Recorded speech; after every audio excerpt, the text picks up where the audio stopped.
नमस्कार। इन खबर में आपका स्वागत है। दिल्ली सरकार और वहां के उपराज्यपाल विनय कुमार सक्सेना के बीच अधिकारों को लेकर के चल रही लड़ाई के दौरान सुप्रीम कोर्ट ने अहम फैसला सुनाया था कि चुनी हुई सरकार है, इसलिए ट्रांसफ़र पोस्टिंग का राइट उसी के पास होना चाहिए। एलजी दिल्ली सरकार की सलाह पर काम करे। इस फैसले के बाद भी टकराव कम नहीं हुआ था और अभी बहस चल ही रही थी। इसी बीच देर रात केंद्र सरकार ने जारी कर दिया अध्यादेश, जिसकी वजह से सीएम केजरीवाल की खुशी हो गई काफूर। शुक्रवार रात लाए गए अध्यादेश में राष्ट्रीय राजधानी सिविल सेवा प्राधिकरण एनसीसीएसए के गठन की बात कही गई है। अध्यादेश में कहा गया कि राष्ट्रीय राजधानी के रूप में इसकी विशेष स्थिति को ध्यान में रखते हुए स्थानीय और राष्ट्रीय लोकतांत्रिक हितों को संतुलित करने के लिए प्रशासन की एक योजना कानून द्वारा तैयार की जानी चाहिए, जो भारत सरकार और राष्ट्रीय राजधानी क्षेत्र दिल्ली सरकार दोनों की संयुक्त और सामूहिक जिम्मेदारी के माध्यम से लोगों की आकांक्षाओं को दर्शाए। अध्यादेश के मुताबिक ट्रांसफर पोस्टिंग और विजिलेंस का काम एनसीसीएसए देखेगा।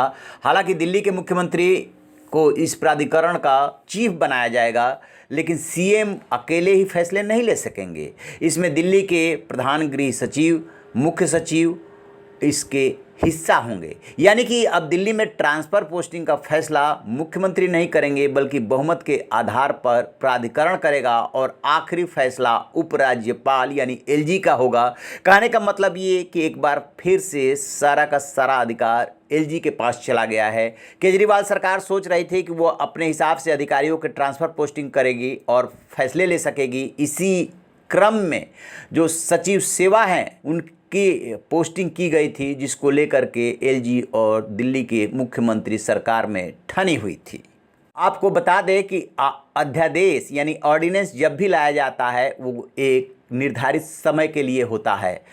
न्यूनतम 6 सप्ताह और अधिकतम 6 महीने के अंदर उससे रिलेटेड बिल जो है दोनों सदनों में पेश करके पास कराना होता है, तब जा कर के वो कानून बनता है। और यदि ऐसा नहीं किया जाता है तो अध्यादेश खत्म हो जाता है। अध्यादेश फॉर द टाइम बीइंग के लिए एक कानून है जो भारत के राष्ट्रपति द्वारा केंद्रीय मंत्रिमंडल की सिफारिश पर लागू किया जाता है। राष्ट्रपति द्वारा केंद्र सरकार के कहने पर भारतीय संविधान के अनुच्छेद 123 के अंतर्गत अध्यादेश जारी किया जाता है। इन कानूनों का प्रभाव संसद द्वारा पास अधिनियम के समान होता है। अध्यादेश केवल तभी जारी किया जा सकता है जब संसद के किसी भी सदन का कोई सत्र न चल रहा हो, यानी कि अध्यादेश किसी भी विधेयक को पारित करने का अस्थायी तरीका है। इस तरह से केंद्र सरकार ने अध्यादेश जारी करके जो दिल्ली सरकार को सुप्रीम कोर्ट ने अधिकार दिया था उसमें संतुलन बिठाने का दावा किया है, लेकिन हकीकत ये है कि अधिकार उपराज्यपाल के पास ही चला गया है, यानी उन्हीं के पास बना रहेगा।